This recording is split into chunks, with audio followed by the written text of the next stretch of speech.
Early on the morning of Sunday, December 29, 1991, the SUNY New Paltz campus was hit by a power surge which did major damage to electrical transformers and released dangerous contaminants called PCBs. Ken Berta, Vice President for Institutional Advancement at the college, explained what is believed to have happened. A car hit a telephone pole out near the high school here, and something happened, and we're not sure yet what it was, that caused a power surge to go through the electrical lines. Some of that power came on campus and damaged some of our transformers in our residence halls. Originally, Bliss, Gage, Scudder, and then Parker Theater and Kuykendall Science Center. Now these are buildings that have PCBs in the oil in the transformers. Okay, now those transformers, since PCBs have been rendered illegal, those transformers have to be removed. We had a plan designed to remove all of them within the federal deadline of October of 1993. Since the incident occurred during the winter intersession, most students were not on campus at the time. I was called at about 7:42 a.m. by the director of Bevier to alert me that he could see white smoke or smoke coming out of the back of Gage Hall. I live about 8 miles away, and I immediately called Jeffrey Hearn, the director of Residence Life, and informed him, who got into his car and came to campus. Arriving on campus, of course, he found the fire department, campus police, and a lot of smoke pouring out of Gage. He proceeded to other buildings, particularly to Capon Hall, where we had residents, to make sure that Capon was okay. Upon entering Capon, he found a little bit of smoke in the lobby area and pulled the fire alarm, and he and the resident assistant evacuated the building. While in front of Gage Hall, I should back up to say that he saw a puff of smoke coming from the front of the building. He was in back of Gage.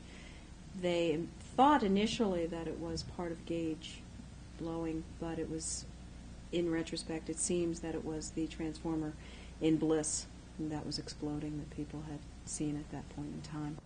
Bliss and Scudder, the most contaminated of the residence halls, will remain closed for at least the entire semester. Residents' possessions that were left in these rooms will never be able to be reclaimed. Scudder and Bliss residents are being relocated to vacancies available on campus, and we have also secured 160 spaces in local apartments, particularly Southside, University Gardens, and Colonial Arms, and we are reassigning students to those spaces. Obviously, PCBs have had a major impact on the New Paltz campus, but what exactly is a PCB?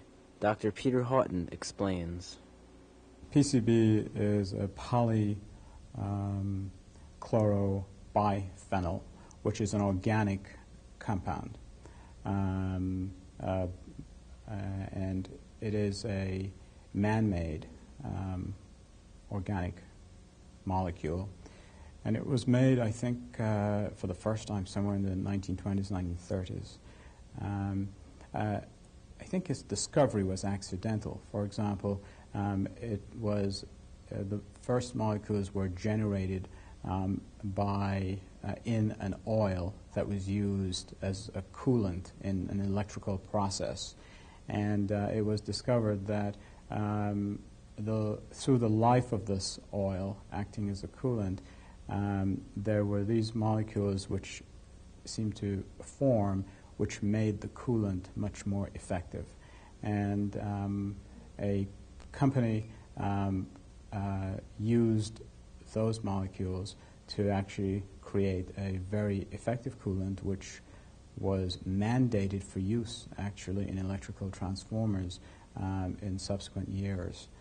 Until 1976, when there was a growing body of information that suggested that these man-made organic chemical molecules had a certain amount of toxicity associated with them.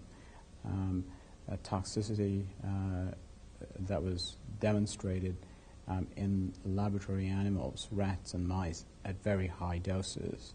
But because it was demonstrated that they were toxic molecules and with a potential for human toxicity, the federal government banned the further production of them in 1976 and regulated their use for subsequent years. Dr. Horton explains that PCBs are not easily spread. They don't travel far from the source because they're not easily volatile molecules. And if you really want, if the only reason you would be concerned about them after a cleanup and you're back at background levels is if you're going to be dining regularly in a transformer room and eating off of a transformer floor. I could probably guarantee you that you'd increase your body load.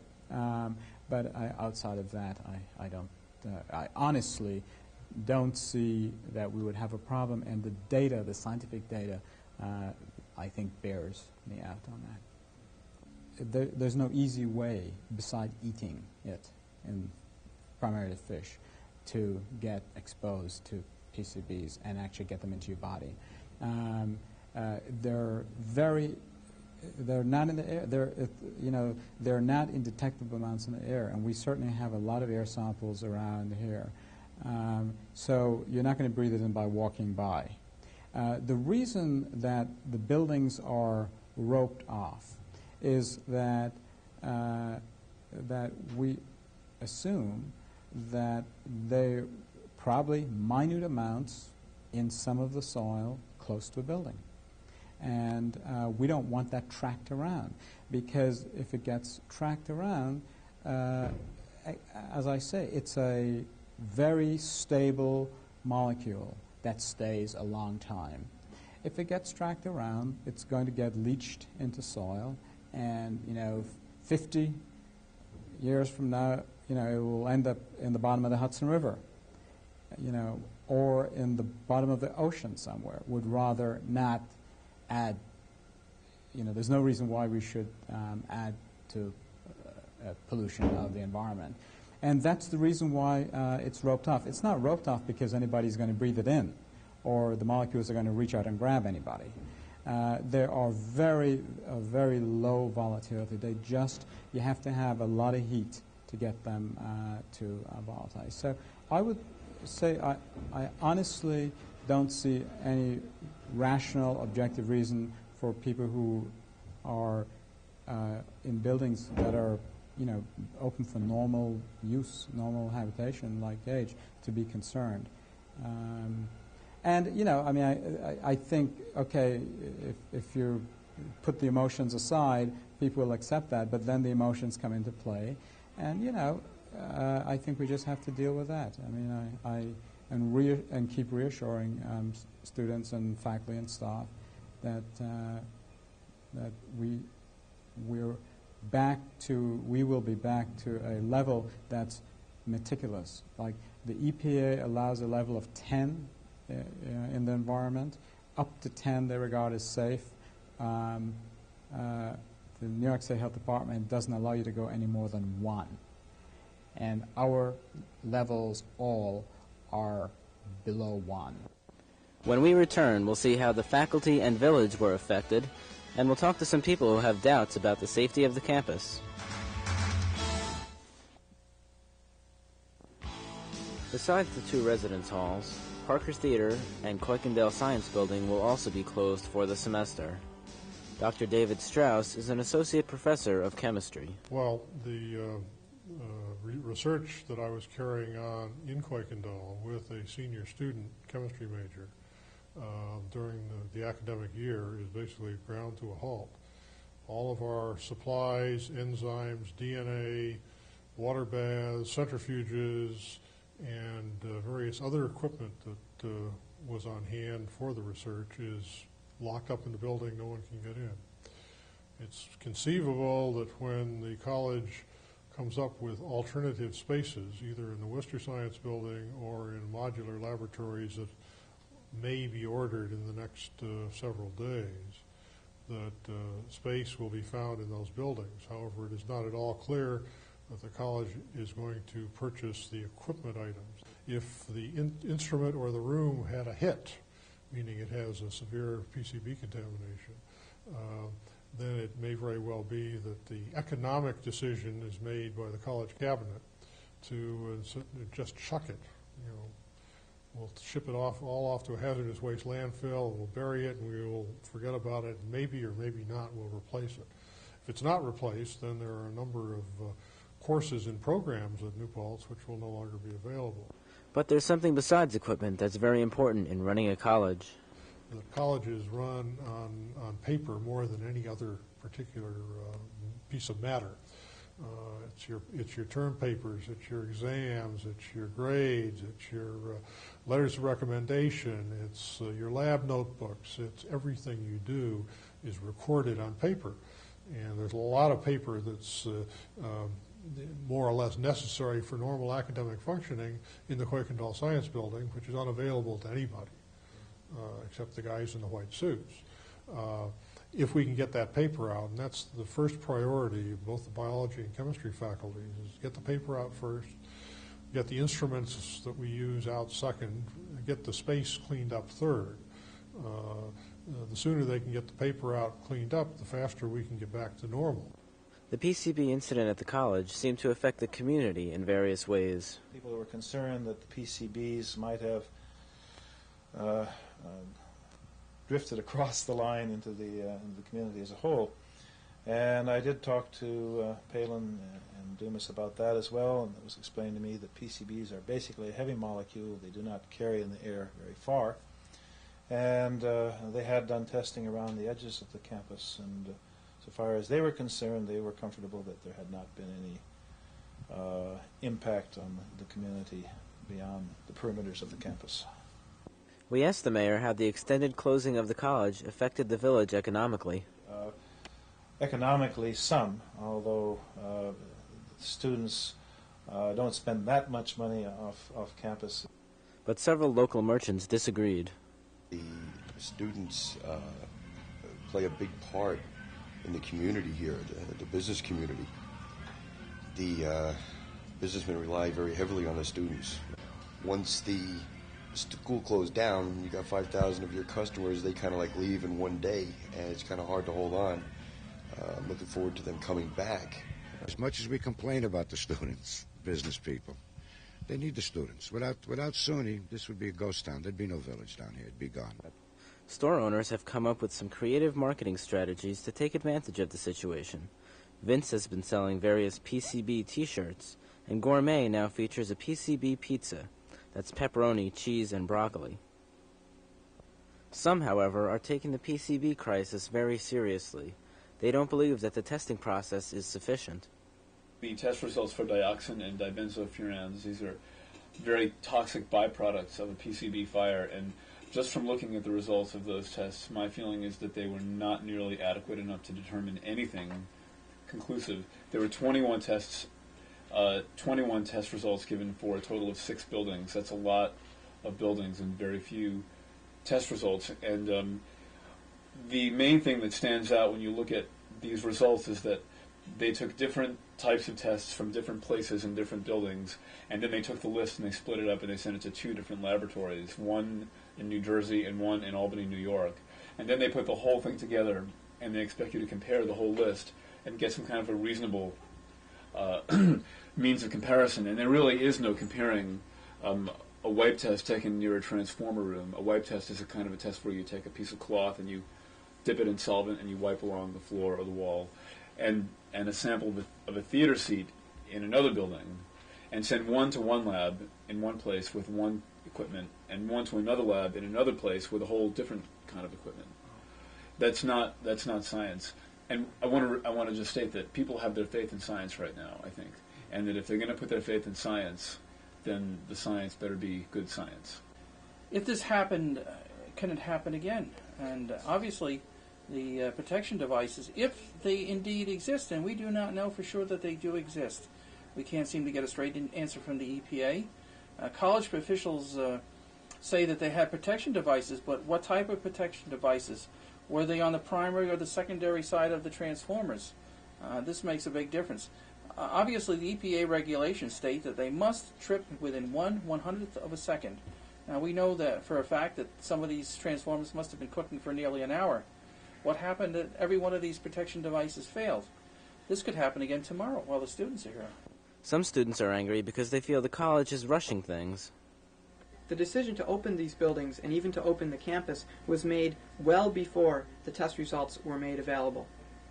But according to Dean Palin of the Ulster County Health Department, the results have to be in hand. Report has to come from Mr. Puck to myself, and I have to send a letter to Dr. Chandler, and all that has to take place before before Gage can open.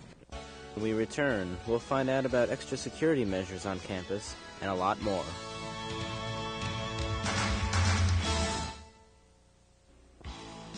There has been some concern about the security of the closed buildings, and students are urged to stay away from them.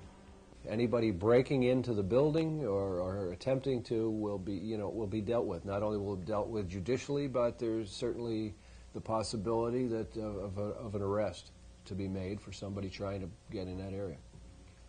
I understand and I'm sympathetic. People want their property, but the process has to take its course, and people just simply have to wait till they get the go-ahead from the authorities and the people that know what they're dealing with in regard to this material.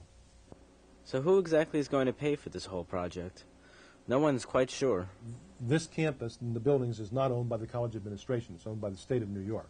Okay, the state of New York, out of the Office of General Services, took command of this project, and they designed a contract to hire a company to come in and do the samples, test samples, and to supervise the cleaning. And that was a group called Clean Harbors Incorporated out of Boston, which is probably one of the biggest cleanup groups on the East Coast.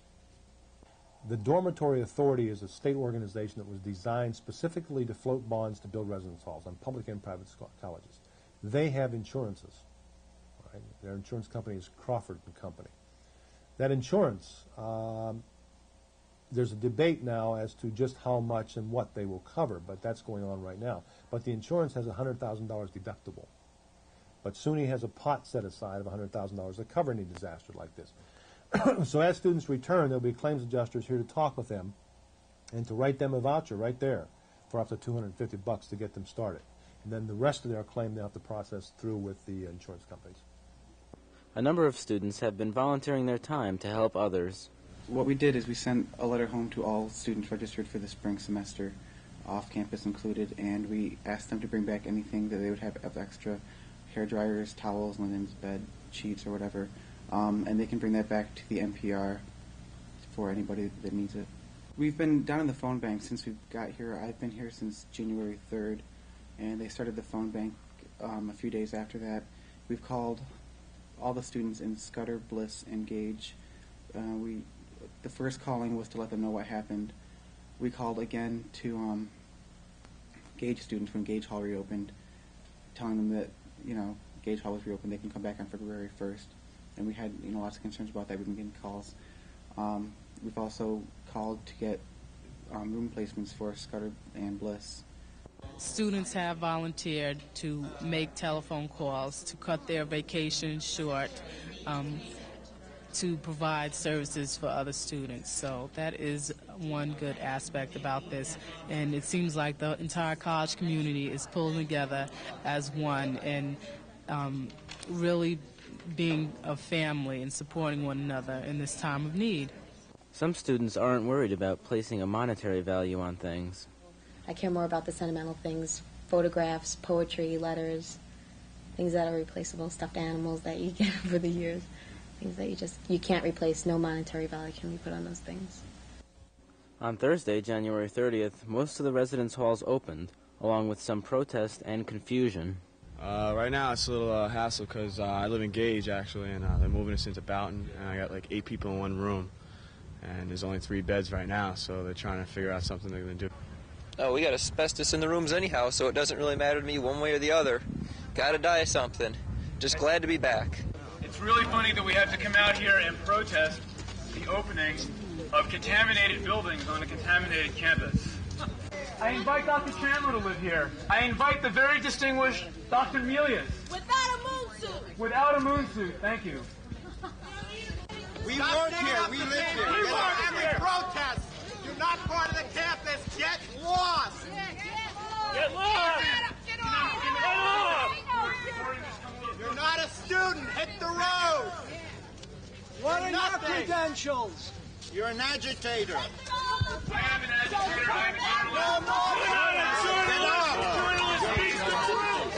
You don't speak the truth. You speak Capolino's truth. Let's go closer. Does it mean anything that they took one dioxin test in this building?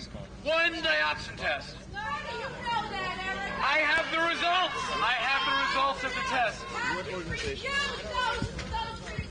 They are accessible under my sweat. It's a political and personal Is she a issue. student? The people You are don't not like concerned about the environment. They're concerned about political issues. This is a political situation. That man is not in. I don't have to. You're safe in your room. Political. Wait a minute. I'm in the VLC. Not in the. You can live Get out of here, crazy. You're all crazy. There are no PCBs in here. Okay, I'm going to say who's doing Who's fault? Who taught you that? Later in the day, Capon Hall was open to residence life staff and to students a while later.